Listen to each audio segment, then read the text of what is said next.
Welcome sa ating YouTube channel, Format Haters. Kung hindi pa kayo nakaka-subscribe sa ating YouTube channel, i-search nyo na rin sa YouTube ang Format Haters.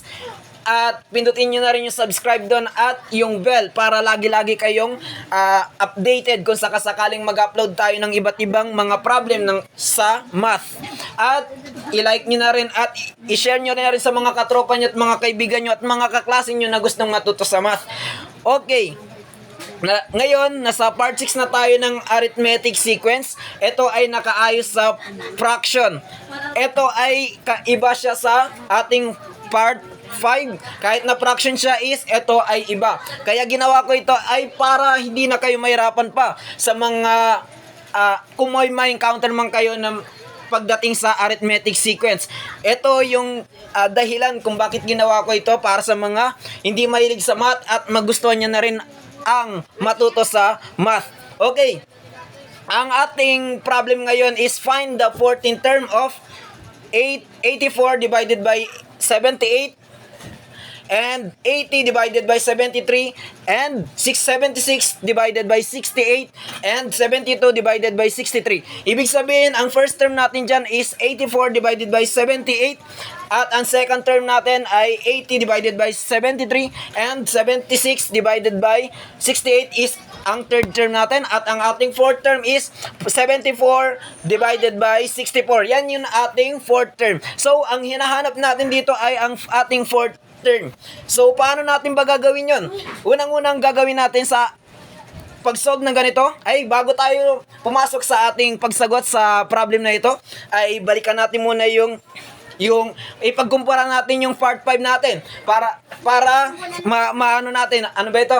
Para lubos nating maintindihan kung ano ba yung pinagkaiba ng dalawa sa part 5 at ang ating part 6. So, ang ating part 5, kung maalala nyo, is 4 divided by 5 and ang second term niya is 9 divided by 8 and ang third term niya is 14 divided by 11.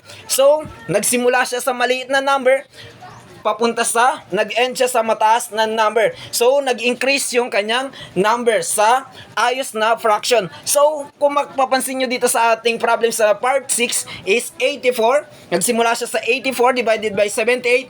Nag-end siya sa 72 divided by 63. Ibig sabihin, yung ating problem dito sa nakaayos yan sa fraction ay nag-decrease yung ating fraction dito. Yun yung pinagkaiba ng dalawa para maintindihan nyo. So, bumalik tayo sa ating pagsagot o step na ginagawa dito sa pagsagot sa ganitong problem. So, ang first step natin is yung first term natin is yung 84. So, i-minus natin siya dun sa ating second term na 80.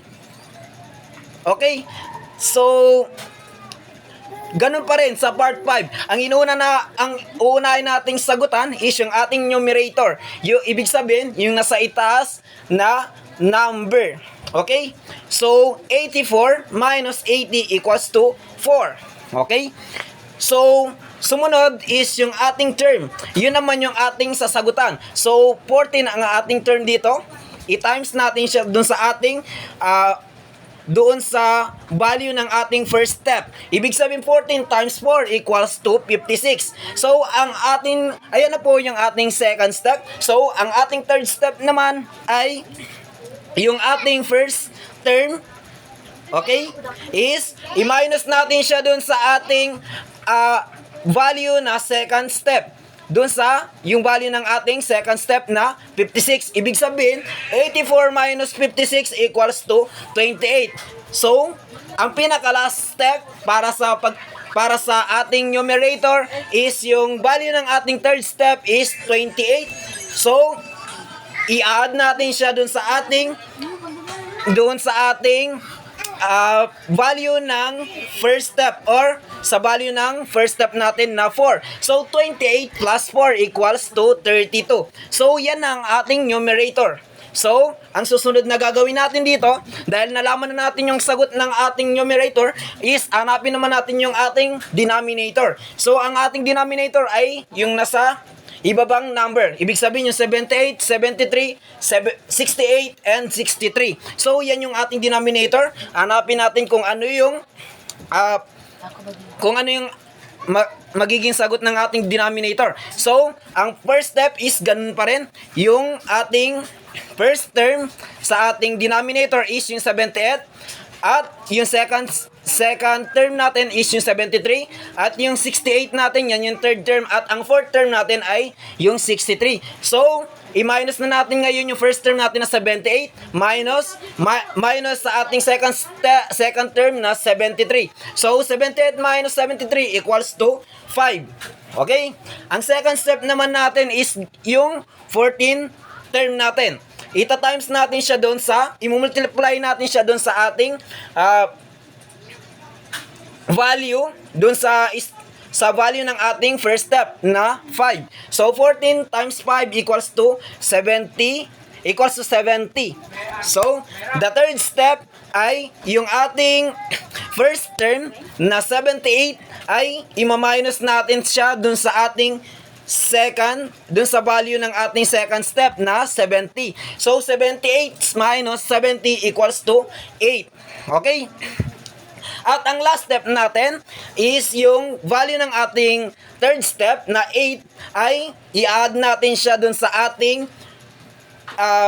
value dun sa value ng ating first step na 5. So, ang ibig sabihin, 8 plus 5 equals to 13. So, yan ang ating answer para sa ating denominator. So, ang pinaka-last na gagawin na natin dito is nalaman natin yung ating numerator is 32.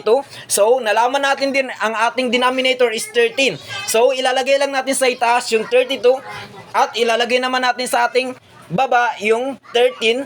So, yun yung final answer. 32 divided by 13 is the final answer. That's it.